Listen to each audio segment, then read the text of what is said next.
Welcome to another DragonLance Saga episode. It is Misham Repember the 16th. My name is Adam, and today I'm going to give you my spoiler review of Dragons of Summer Flame. I will be spoiling the story, so if you don't want to know it, stop watching now. Of course, I'd like to take a moment and thank my collaborator patrons, the Heroes of the Lance, and invite you to consider becoming a patron or member of this channel by visiting the links in the description below. You can even pick up Dragonlance gaming materials using my affiliate link. Now, this is my perspective only, and if you have any thoughts or disagree with mine, I invite you to share them in YouTube chat or in comments if you're watching this after the fact.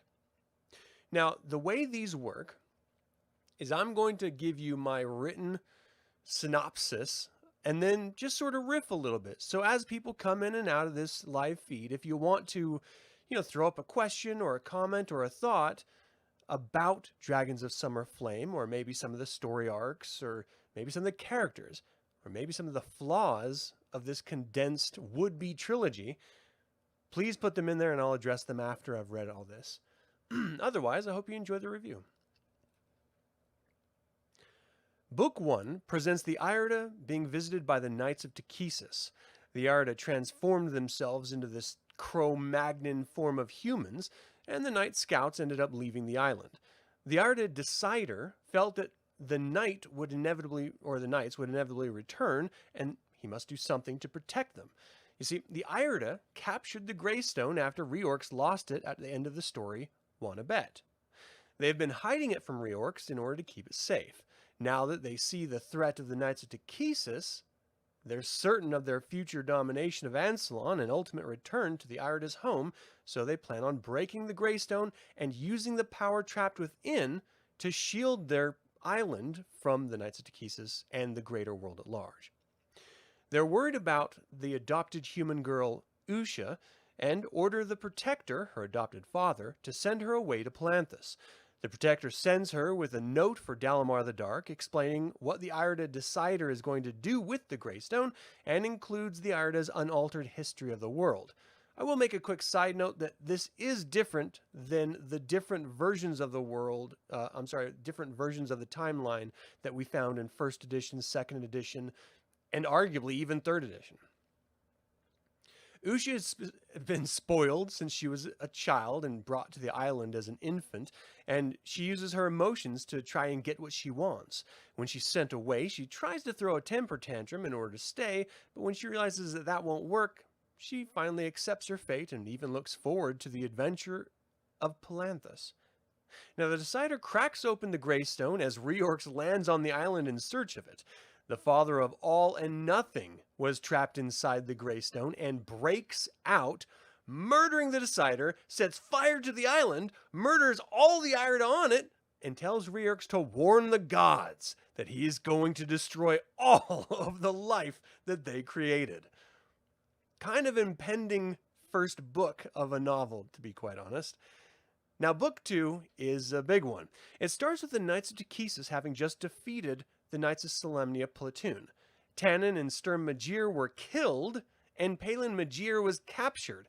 He's being sent to the Tower of Wayrith for ransom by Steel Uthmatar Brightblade, who volunteered to repay a debt of honor to Caramon Magir. Now, I'm really bothered that we're introduced to the brothers Sturm and Tannen, then they're immediately killed off. I would have liked to get to know them a bit more. We're meant to feel a closer connection to Palin through it, but it rings just a bit hollow for me. They arrive at the inn of the last home when Porthios and Alana are there in secret with Tanis half-elven. Alana is pregnant and giving birth. They're outcast dark elves now, so they must remain in hiding. Caramon and Tika deal with the loss of their 2 sons, and Palin decides the best option to open a portal is in the Tower of Palanthas. He's hearing his uncle, Raistlin Magir's voice in his head. They stay the night and leave for Palanthas. Usha arrives in Palanthas and knows nothing of civilized culture. She steals food and is arrested where she meets Tasselhoff Burfoot in jail. She tells the guard that she's looking for Dalamar the Dark, and they send for Jenna, his mistress. Jenna arrives, and by now, Tasselhoff has already told Usha about Raistlin Magir and how she looks like him due to her golden eyes. Usha claims the name for herself after seeing its effect on others, and Jenna takes them to the tower to meet Dalamar.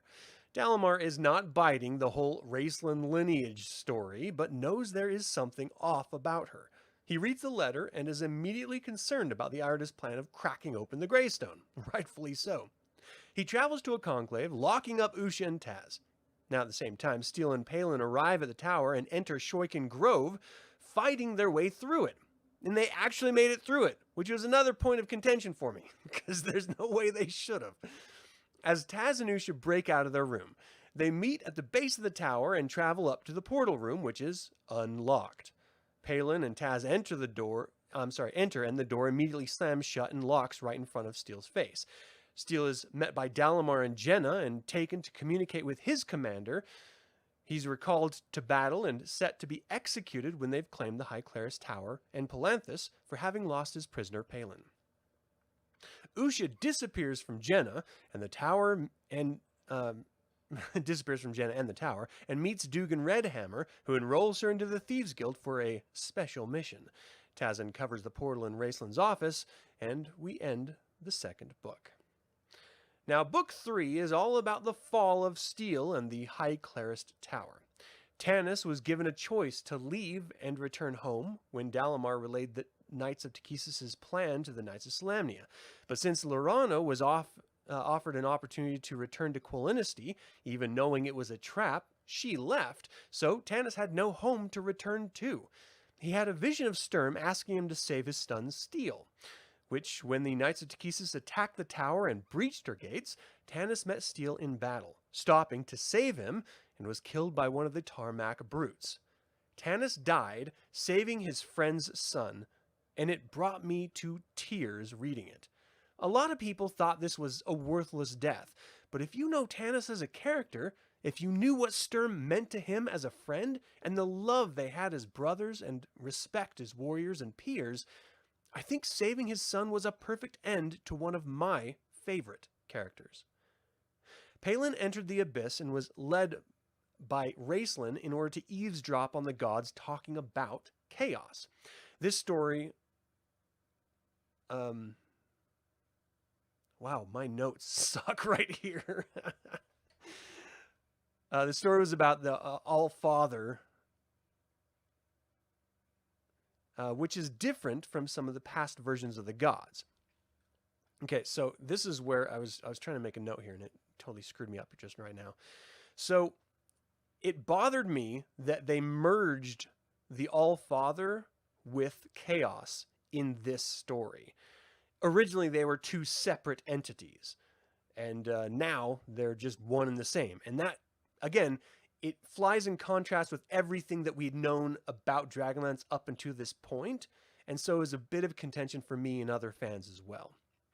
However, Takhisis offers a unified front in order to combat chaos through her Knights of Takhisis, as the races and all the different factions on Krynn are actually at odds right now with each other, and also due to her machinations. Gillian agrees so that Paladine relents and removes the dragons from the conflict, allowing the Knights of Takhisis to take the High Clerist Tower, Palanthas, and turn their eyes towards Quilinisty. Kitiara attacks Palin in the Abyss and nearly kills him, forcing Raceland to defend Palin and drag him out of the Abyss. Here are two different points about this that bother me. Raceland said since he never died in the mortal plane, his body would exist if he stepped through the portal, but he would lose his magic.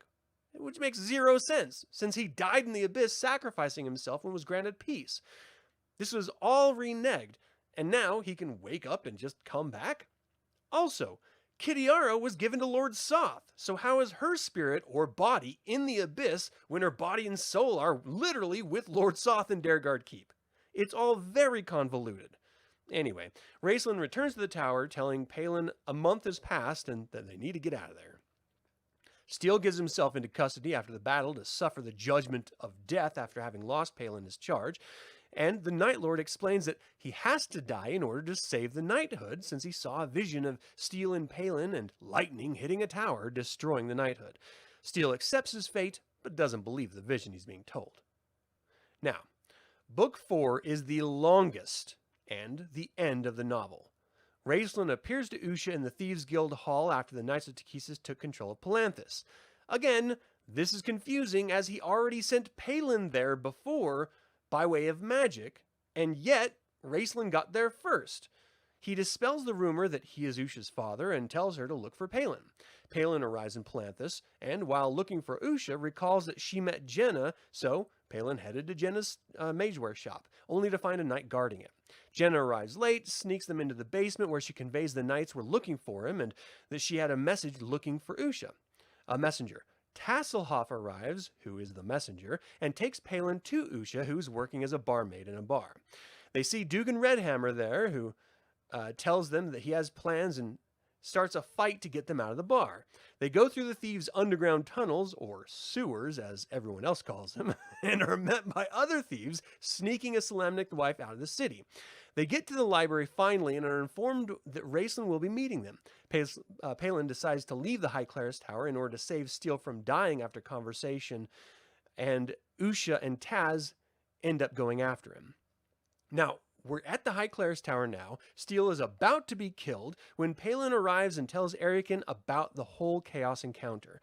Erican doesn't quite believe him yet. Where is it? Dang it, I just got thrown off.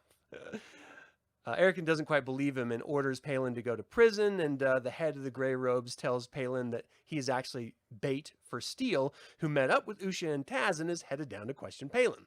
They're all caught seemingly red-handed, and the tower is struck by lightning twice. The war has begun. The Grey Robe is tripped by the Staff of Magus she has seemingly claimed, and is pierced by a falling steel gate. Palin claims the staff and leaves with Usha and Taz as Steele returns to his wing. Raistlin arrives and tells them to travel to the Isle of the Irda as the war has begun. They travel to Palanthas for Usha's boat, take it to the Isle, and meet Dugan, who tells them about the broken Greystone and the Guardians, these Shadow Wights. Taz confronts the Guardians with the Kender Spoon of Turning. Palin goes after him, knowing it's just a spoon and nothing magical, and Usha sneaks up and steals the Greystone. Dugan shares his plan to defeat Chaos, and Raistlin arrives, giving Palin the spellbook of Magus himself to do just that. Erican is confronted by Takhisis, who tells him to keep a wing out of the battle so that they can mop up the world and take control after Chaos is defeated. Steele's wing is the one held back. But the High Clerist's Tower falls to Chaos, and Steele is confronted by his mother, Kitiara, again, makes no sense, who tells him that Takhisis has actually fled and that he needs to come too, he only has to remove the Star Jewel to go. He refuses to remove the Star Jewel, and then Kitiara leaves. Sturm arrives, telling him to take the Dragonlances on Dragonback and fight Chaos. Steele is told that the Dragonlances had appeared in the tomb of his father, and Silver and Blue Dragons are here. Salamnic Knight prisoners offer their aid, and they all fly to the chasm in the north to face Chaos in the abyss. Steele picks up Palin and confronts Chaos. Palin casts a spell that blinds Chaos. Steele wounds him in the shoulder with the Bright Blade, and Usha moves in under Chaos to catch a drop of blood. When Chaos moves to crush Usha, Tasselhoff takes Rabbit Slayer, moves in front of Usha, stabs Chaos, which allows a drop of blood to fall into half of the Greystone, and Taz summarily gets crushed by Chaos's foot. Usha closes the Greystone, which raises into the air, explodes, revealing a new starlit sky, single moon and sun. Fizban and Raistlin meet up with Palin and Usha, who are mourning Steele and Tasselhoff, and are told that this is the beginning of a new age, an age of mortals, and that magic, as they knew it, is gone, but a new magic can be discovered. It ends with Flint waiting for Tasselhoff at Reorx's forge. They meet up and decide to stay near the forge for a while before meeting up with their friends. I literally read this book in the last 3 chapters through tears. I can't help it. For whatever reason, it strikes a chord in me, and I can't help but like openly weep as I'm reading this stupid end of this novel. Now, this novel was supposed to be a trilogy, but TSR changed it to a single novel, scorning Margaret Weis, who got really pissed off and like left after she published the book. Even though it skips over a ton of meaningful world events like Sylvanisty, Qualinisty, Thorbarden's fights for survival, it did do a good job of focusing on the main characters that led into the Age of Mortals, like Palin Majir and Dalamar the Dark. Now, I am immensely confused about Raistlin, however. He was asleep and woken by Dalamar during Palin's test. He had his magic in the abyss, but Takhisis stripped it from him when he entered Krynn, yet he performed magic on numerous occasions throughout this whole book. Now, I don't know if this was an oversight or if it was a convenient ploy, but it bothered me. Other than that, I was taken back to when this book was released, when I first read it, and I enjoyed a wonderful catharsis and remembered why the Fifth Age felt like it had to be different than regular Dungeons & Dragons 2nd edition at the time. They were in a whole new world with new rules. Now, I would highly recommend any fan of Dragonlance who has read the Chronicles and Legends trilogy to read this and enjoy it. It was literally the beginning of an entirely new and divisive time for fans at the time, and for me, one I enjoyed because it was completely unknown. All right, MS, thank you so much for joining live. Trees90, I really appreciate you tuning in. Victor, how you doing, man? Thanks for tuning in. Now, let me get to your comments here. Dragonlance Forever, hells yes. Now, Tree says he agrees. It was sad. Never liked him much, but the moment got you about Tanis. In this book, is this the book with the kids? You're out. You still need to read this. All right, MS. Well, I hope you didn't stick around because, yes, it was the book with the kids. And if not, then I just totally spoiled it for you. Cool, read this one for that reason. Let's see. But you're altering rereading Dragonlance with Lord of the Isles. I have not read Lord of the Isles. So, Trees90, you say you call bullshit. Usha is Raceland's daughter, at least to you. Now, there's nothing wrong with headcanon for sure. But as far as the story goes, Raceland straight up says that she's not. It is, like, I understand why Margaret Weis and Tracy Hickman included that story, Raceland's daughter, in the 2nd generation in order to feed into Tasselhoff telling the story to Usha and Usha using it. And I do like how the Thieves Guild was complaining that, yeah, you know what? We regularly get people claiming to be Raceland's daughter. So it's this idea that, you know, Raceland was this ever-present name. He was just so powerful, so known across the world that everyone was just trying to use his name as like borrowed equity or something. I just thought that was an interesting turn. Victor, you said you read this series so many years ago, been planning on doing another read through. Yeah, and this actually concludes my entire reading of everything until the War of Souls. And I'm going to pause there and sort of do a sidetrack on stories before I pick that trilogy up. The thing is I really like the idea of sort of passing the torch, as it were, from the original heroes to their children. I love the idea that I don't personally believe in afterlife, but I love the idea of it. I love the idea that all these heroes are meeting up again, and Tasselhoff says that, you know, we can stay here and I want to tell you some stories for a little while, but, you know, they're going to get themselves in trouble wherever they're going, our friends, you know, our dead friends. So we're going to have to go save them when he's talking to Flint. I just love that idea that they can all reconnect in some other mystical world, you know what I mean? As for Tasselhoff and the end of this, they renege a bit of it when they do the War of Souls, and I'm okay with that. But I stand by this statement. Tasselhoff to Dragonlance is R2-D2 to Star Wars. He saves everyone's butt all the time and gets none of the credit. Like, he is the best. I can't understand why people don't love Tasselhoff. He's hilarious. He has a great wit making fun of people. I love it when he went off on Chaos. That was hilarious. Was that your nose, or did a volcano explode on your face? That's awesome. I mean, of course, if Chaos heard that, he'd be pissed. Like, you little... And he didn't refer to him as a being. He's like, whatever you are. You know, I see you, dwarf, you know, pathetic god. I see you, human. What the hell are you? He's like, oh yeah, the gods never created my kind. It was actually Chaos through the Greystone that created Kender. So of course, why would Chaos know what the hell a Kender was? He wouldn't. I thought that was great. What else? I don't know. Let's see. Taz, the greatest hero. I totally agree. So you've read the novels twice in the graphic novel, but for some reason, never this novel, but it came out way later. Yeah, I mean, this did come, you know, I don't know, I could Google the year, but it was much later than the Legends and stuff. The Draconian books and short stories takes you through the War of the Lance, Chaos War, and 5th Age. I definitely will, Trees. Let me tell you guys what I'm doing next really quick. Yeah, Scrooge. Love the name, by the way. And yeah, Tasselhoff definitely saved everyone's Takhisis over and over and over again. He's the best. So what I'm doing next, I'm pausing because Halloween is so close. I kind of want to do a whole Lord Soth series, right? So I'm going to read the novel Lord Soth. I'm going to read Knight of the Black Rose, and then I'm going to read Spectre of the Black Rose, and then I'm going to read this short story that was a part of a collection of that was about Lord Soth or his kingdom, Sithicus, in Ravenloft. And so I'm going to do a whole series of those before I dive into the War of Souls. What I'm not going to do is reread Gene Rabe's 5th Age trilogy. So as soon as this ended, Margaret Weis and Tracy Hickman were like, we're out. We can't take it. This is not going to be good. You guys are completely changing the entire world.